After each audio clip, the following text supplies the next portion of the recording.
رباه عفوك إني للنور مدت يداي.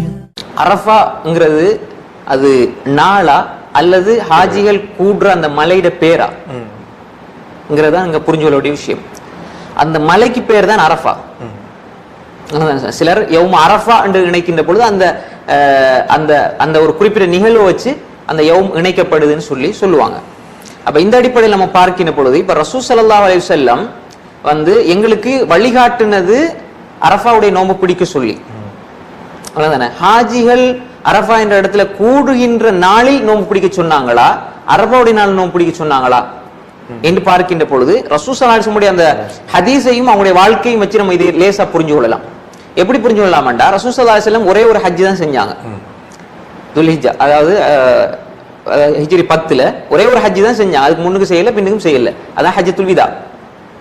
அப்ப ரசூல் ஸல்லல்லாஹு அலைஹி வஸல்லம் அரஃபாவுல ஒரு முறை தான் ஒன்று கூடினாங்க, அந்த ஹஜ்ஜில மட்டும்தான். அப்ப அதுக்கு முன்னாடி ரசூலா நோன்பு பிடிச்சாங்களாண்டா பிடிச்சாங்க.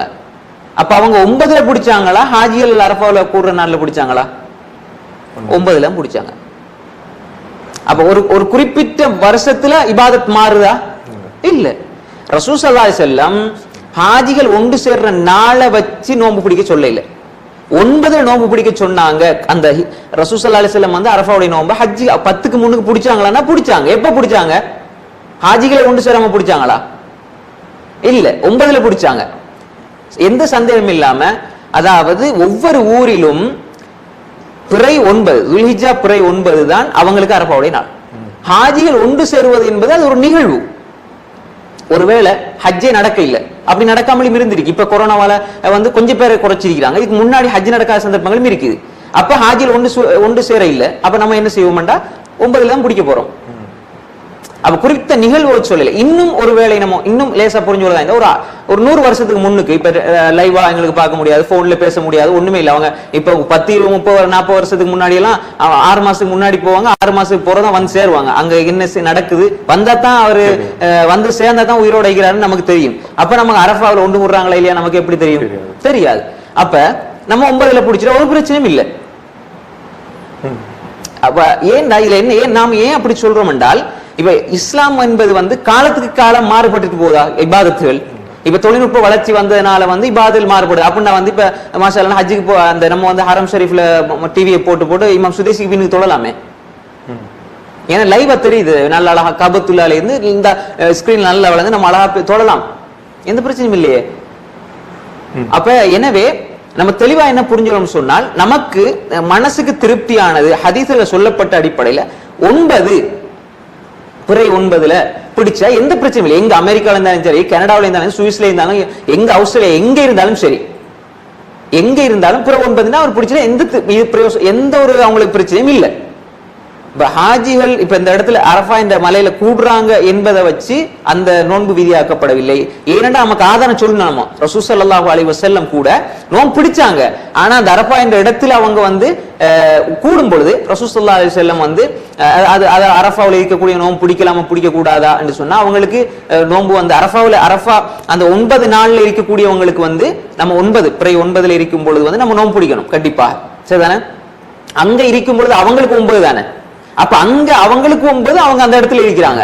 இப்ப அவங்க நோன்பு பிடிக்கலாம், பிடிக்காம இருக்கலாம். ரசூல் ஸல்லல்லாஹு அலைஹி வஸல்லம் பிடிக்க இல்ல, ஆனா தடுத்தாங்கன்னு வரக்கூடிய ஹதீஸ்ல பலவீனம் இருக்குது. அப்ப அதனால சில அறிஞர்கள் இப்ப ஷாஃபியாக்கள் சொல்லும்போது மக்ரூன்னு சொல்லி சில அறிஞர்கள் சொல்றாங்க நோன்பு பிடிக்கிறது ஹாஜிகள் அந்த அரஃபாவுடைய நாள்ல அவங்களுடைய அந்த தினத்துல 9ல. அப்ப அதுல கருத்து முரண்பாடு, பிடிச்சாலும் பிரச்சனை இல்லைன்ற ஒரு சில கருத்துக்களும் இருக்கிறது. ஆனா சுன்னா இல்லைங்கிற கருத்தும் சரியான ஒரு கருத்தா இருக்கிறது. அப்ப அந்த அடிப்படை ரசூல் ஸல்லல்லாஹு அலைஹி வஸல்லம் அதுக்கு முன்னாடி நோன்பு பிடிச்சாங்க. அப்ப அவங்க அரஃபாவுல நோன்பு அந்த நேரத்துல பிடிச்சிருக்கிறாங்களா என்பதற்காண்டி தான் பாலை கொடுத்தாங்க, குடிச்சாங்க. அப்ப அதுக்கு முன்னாடி அவங்க பிடிச்சிருக்கிறாங்க என்பது அந்த செய்தி சொல்லுது. அப்ப எப்ப பிடிச்சாங்க? ஹாஜியிலே கூடாம இப்ப ரசூலா பிடிச்சாங்களா? 9ல பிடிச்சாங்க. அப்ப அந்த அடிப்படையில நம்ம புரிந்து கொள்ள வேண்டும்.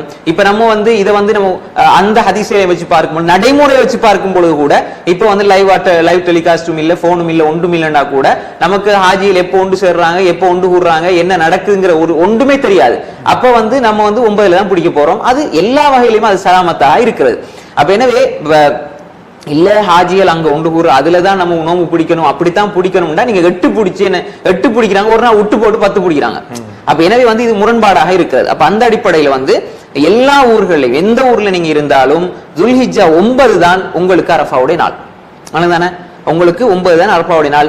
ஏனென்று சொன்னா ரசூல் ஸல்லல்லாஹு அலைஹி வஸல்லம் வந்து தெளிவாக எங்களுக்கு வழிகாட்டி இருக்கிறார்கள். எந்த ஒரு சந்தேகம் இல்லாம நம்ம வந்து துல்ஹிஜ்ஜா 9ல தான் அரஃபாவுடைய நோன்பு வந்து என்ன செய்யணும், பிடிக்க வேண்டும். ஹாஜிகளுக்கு சொல்லப்பட்டிருக்கிற இபாதத்துகள் என்பது அவங்களோட சம்பந்தப்பட்டது. ஹாஜிகள் வந்து செய்யற இபாதத்துகளுக்கும் எங்களுக்கு வித்தியாசம் இருக்குது. ஹாஜிகள் அந்த ஹஜ்ஜில செய்யற விடயங்களுக்கும் எங்களுக்கு வித்தியாசம் இருக்கிறது. எனவே இப்ப எங்களுக்கு தெளிவா தெரியுது, அரஃபா ஒன்று கூடுறது எல்லாமே தெளிவா தெரியுது. இதே இது நம்ம 1990ல பிறந்து இருந்தா அப்ப அதுவும் சாத்தியம் இல்லை. ரசூல் ஸல்லல்லாஹு அலைஹி வஸல்லம் ஹிஜ்ரி 5, 6, 7ல என்ன நோன்பு பிடிச்சாங்க, எப்படி பிடிச்சாங்க?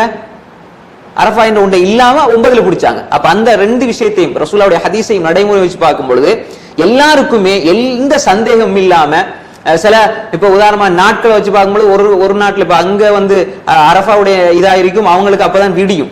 நோன்பு பிடிக்கிறது எப்ப பிடிக்கிறது அப்ப. அதே மாதிரி சிலவங்க வந்து அதாவது சர்வதேச புறன்னு சொல்லக்கூடிய சிலவங்க இருக்கிறாங்க தானே. அதாவது அங்க புற கண்டி இருப்பாங்க 4 மணிக்கு, விளங்குறா? இப்ப இங்க எப்படி புற கண்ட நோன்பு விட்டு பெருநாள் கொண்டாடு, எப்படி பெருநாள் கொண்டாடுவீங்க? அப்படிலாம் நடந்திருக்கு. அதாவது அசரப்புற 4 மணிக்கு பெருநாள் கொண்டாடினா இப்ப இன்னும் நோன்பு திறக்கிறதுக்கு டைம் இருக்குது. அப்ப நோன்பு விட்டு போட்டு பெருநாள் கொண்டாடணும். அப்ப எனவே அதெல்லாம் நடைமுறைக்கு சாத்தியமே இல்லை. அது ஏதோ பேசுறாங்க. குறிப்பாக பின் பாஸ் உசைமீன் ரஹ்மத்துல்லாஹி கருத்து என்னன்னா, அந்தந்த ஊர்ல இருக்கக்கூடிய அவங்களுக்கு 9 தான் அரஃபா. இதுதான் பின் பாஸ் உசைமீன் ரஹ்மத்துல்லாஹி கருத்து. அப்ப அவங்க எல்லாரும் சொன்ன கருத்து இதுதான், பெரும்பான்மையான அறிஞர்கள். ஆனா ஒரு சிலர் என்ன செய்யறாங்கன்னா, இந்த ஒரு சில ஹதீஸ்ல தவறாக புரிஞ்சு கொண்டுதான் ஹாஜிகள் அங்க பாருங்க அரஃபாவுல கூடுறாங்க, அவங்களுக்கு மாஷா அல்லாஹ் அவங்க இபாதத்து செய்யறாங்க, உங்களுக்கும் அதே மாதிரி நன்மை கிடைக்கிறதுக்கு அப்படி நீங்களும் செய்யுங்க அப்படின்னு சொல்றாங்க. அதல்ல 2 பேருக்குமே இப்ப இடத்தை பொறுத்து நம்ம வந்து தெளிவாக தெரியக்கூடிய இபாதத்துல வந்து குளறுபடி அல்ல. இபாதத் என்பது சந்தேகத்துல செய்யறது அல்ல, அவ்வளவுதானே. உறுதியானதான் இபாதா. நாளுக்கு நாள் அல்லது காலத்துக்கு காலம் தொழில்நுட்ப வளர்ச்சி அடைய வந்து மாறுறதல்ல இபாதா, அவ்வளவுதானே. அப்ப எனவே அந்த அடிப்படையில தான் இப்ப நம்ம என்ன சொல்றோம்டா, இப்ப உதாரணமாக பிளைட்ல போனா கூட அந்த எல்லையை கடந்துட்டால் கசர் செய்யக்கூடிய ஒரு 5 நிமிஷத்துல போறாரு, ஒரு 5 நிமிஷத்துல 10 நிமிஷத்துல போய் இறங்கிடுறாரு, கிட்டத்தட்ட ஒரு 200-300 கிலோமீட்டர் போயிட்டா அவர் கசர் செய்யாம செய்யலும். அப்ப எனக்கு அந்த அடிப்படையில நம்ம இதை புரிஞ்சு வரணும். இபாதத்துங்கிறது ரசூல் சொன்னது வழிகாட்டின அடிப்படையில நம்ம செய்யணுமே தவிர நாங்க வந்து காலத்திற்கு காலம் மாறி வந்து புரிஞ்சு கொள்ள கூடாது. அது ஹதீஸை தவறாக புரிஞ்சு கொண்டதனுடைய விளப்பம் புரிஞ்சு கொண்டது காரணமாகத்தான் அடுத்து வந்து இந்த பிறையை வச்சு குழப்பி கொள்றதுதான் இதுல உள்ள முக்கியமான விஷயம். அது வந்து பெரிய அவங்க சொன்ன நம்ம உலகத்தோட ஒன்று சேருவோம். வீட்டுல 4-5 பேர் நாளைக்கும் அவங்க உலகத்தோட ஒன்று சேருவாங்க. வீட்டுல உம்மா நோம்பு வாப்பா நோம்பு, அவர் வந்து உலகத்தோட ஒன்று சேர்ந்து பெருநா கொண்டாடுவாரு. அப்ப இந்த மாதிரி எல்லாம் இருக்குது. அப்ப முதல்ல வீட்டை பாருங்க, வீட்டுல ஒன்று சேர்ந்து உங்களுக்கு பெருநா கொண்டாட இல்லாட்டி மர நீங்க உலகத்தோட ஒன்று சேர்ந்து கொண்டாடுறீங்க.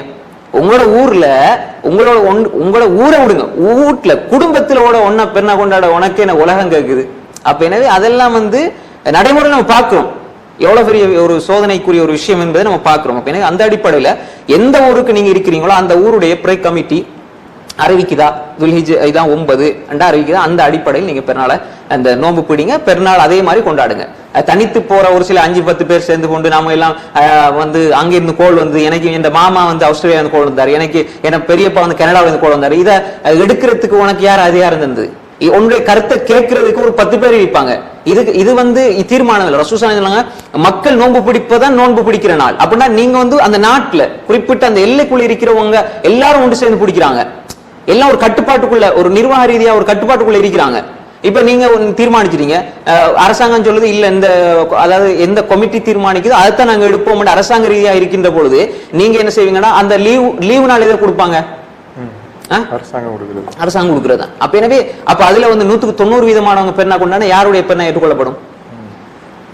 அப்ப எனவே அந்த அடிப்படையில அரஃபாவுடைய நாளையும் வந்து நம்ம அப்படித்தான் புரிந்து கொள்ள வேண்டும். அதை வந்து என்ன செய்வாங்கண்டா, இப்ப வந்து முஸ்லீம்கள் வந்து அரஃபாவுடைய நாள் நோம்பு பிடிச்சிட்டு இருப்பாங்க, இவங்க வந்து சர்வதேச புறன்னு பெருநா கொண்டாடிட்டு இருப்பாங்க. அதே பெருநாள்ல வந்து இவங்க நோம்பு பிடிச்சிட்டு இருக்கும் பொழுது பெருநாள் தினத்திலே அவங்க என்ன விவார சுருள், அதாவது வெளிப்படையாக சந்தோஷத்தை பரிமாறிக்கொண்டு குடிச்சு கொண்டு திண்டு கொண்டு அதே மாதிரி ஃபத்வா கொடுத்து கொண்டு, அதாவது பெருநாள் தினத்துல இவங்க நோம்பு பிடிச்சிட்டாங்க, இவங்க எல்லாம் பிதத்துவாதிகள், இவங்க எல்லாம் வந்து பாவம் செய்யறாங்க ஃபத்வாக்கள் வேற, படிச்சவங்க கொஞ்சம் யோசனை புத்தி உள்ளவங்க அதை சொல்ல மாட்டாங்க. ஆனா கீழ்மட்டத்தில் உள்ளவங்க எல்லாம் வந்து ஐல்முல குறைஞ்சவங்க என்ன சொல்லுவாங்கடா, பாருங்க அவங்க எல்லாம் வழிகேட்டில் இருக்கிறாங்கண்டு. என்ன வழிகேடுனா, அதாவது இதெல்லாம் வந்து அறிஞர்களால, அதாவது பிறை என்பது கருத்து வேற்றுமைக்குரிய ஒரு விஷயம் தான். ஆனா அந்த கருத்து வேற்றுமைக்குரிய விஷயத்தை இஜ்திஹாத் செய்யறது நான் நீங்க தனிப்பட்ட ஆட்கள் அல்ல. ஒரு கமிட்டி இருந்து அவங்க இஜ்திஹாத் செய்யணும். ஒரு கமிட்டி வந்து சர்வதேச பிறை அமல் செய்யறாங்கன்னா ஓகே. இப்ப 4 பேர் 5 பேர் சேர்ந்து ஒரு ஊர்ல 10 பேர் சேர்ந்து கோல் பண்ணி அது வந்து பிழையான நடைமுறை. நிறைய பேர் இந்த இஜ்திஹாதை தவற புரிஞ்சு கொண்டாங்க. இப்ப வந்து சர்வதேச புறையா தேசிய புறையா அதை தீர்மானிப்பது யார்? ஒரு அங்கீகாரம் பெற்ற ஒரு கமிட்டி இருக்க வேண்டும். சும்மா 4 பேர் 5 பேர் சேர்ந்துக்கிட்டு கோல் பண்ணி மசூரா பண்ணி என்ன பெரியப்பா சொன்னாரு பெருநாள் உனக்கு 5 பேருக்கு மட்டுமா பெருநாள் நிறைய பாக்குறோம். அவரோட சொந்தக்காரால் எங்கேயோ இருந்து போறாங்க, இவருக்கு கோல் பண்ணாராம், இவர் வந்து அவரோட ஊர்ல அறிவிக்கிறார். அப்ப எனவே இதெல்லாம் வந்து மக்களை வந்து ஒரு ஃபித்னாவுல போடுற ஒரு விஷயம். நம்ம இஜ்திஹாத் சார்ந்ததுதான். அந்த தகுதி வாய்ந்த கமிட்டி இதை சொன்ன அரசாங்கம் கேட்கும், அல்லது பொதுவாக 190% பெரும்பான்மையானவங்க கேட்பாங்கன்னா அவங்களுக்கு தான் அந்த அதிகாரம் இருக்குது. அவங்க பிள்ளையா இருக்கிறாங்க, தவறு செய்யறாங்க, அது இஜ்திஹாத்ல சார்ந்தது. சரியா சொன்னா ஒரு கூலி, பிள்ளையா சொன்னா அந்த சரியா சொன்னா 2 கூலி, பிள்ளையா சொன்னா ஒரு கூலி. அவங்க அல்லாஹ் அவங்களும் பாத்துக்குவாங்க. நீங்க பெருநா கொண்டாடுறதுனால வந்து உங்களுக்கு எந்த பாவம் கிடைக்க போறது இல்லை, தானே? அப்ப எனவே நான் அப்ப கண்டுட்டாங்களே பார்த்துட்டாங்களே, அது வந்து கண்டுட்டாங்களே பார்த்துட்டாங்களே, அப்ப நாங்க என்ன செய்யறதுன்னா அது அவரும் அல்லாஹ் பாத்துக்குவாங்க. முழு கேள்விக்கும் அவர் தான் அல்லாஹ் பதில் சொல்லணும். உங்களுக்கு நீங்க கட்டுப்படுங்க, அத்தியுல்லா அத்தி ரசூல் வௌலில் அம்ரி மின்கும். அப்ப அந்த அடிப்படையில இதெல்லாம் ஏன் இது வருதுன்னு சொன்னால் இந்த மாதிரி தவறான புரிதல்களின் காரணமாக தான் வருது. எனவே இதுல ரசூல் தெளிவாக சொன்னாங்க, சர்வதேச புற தேசிய புற என்கிறத விட்டு போட்டு அஸ்ஸௌம் யௌம தஸூமூன், அவ்வளவுதானே. நோன்பு என்றால் மக்கள் எல்லாம் நோன்பு பிடிக்கிறது. அப்ப மக்கள் எல்லாம் நோன்பு பிடிக்கிறேன்னா முதலாவது நீங்க வீட்டுல இருந்து பாருங்க, ஊர்ல இருந்து பாருங்க, நாட்டுல இருந்து பாருங்க, முதலாவது உலகத்துக்கு போகாதீங்க. அப்ப எனவே அந்த அடிப்படையில தான் இதை புரிந்து கொள்ள வேண்டும். அல்லாஹ் ஆலம்.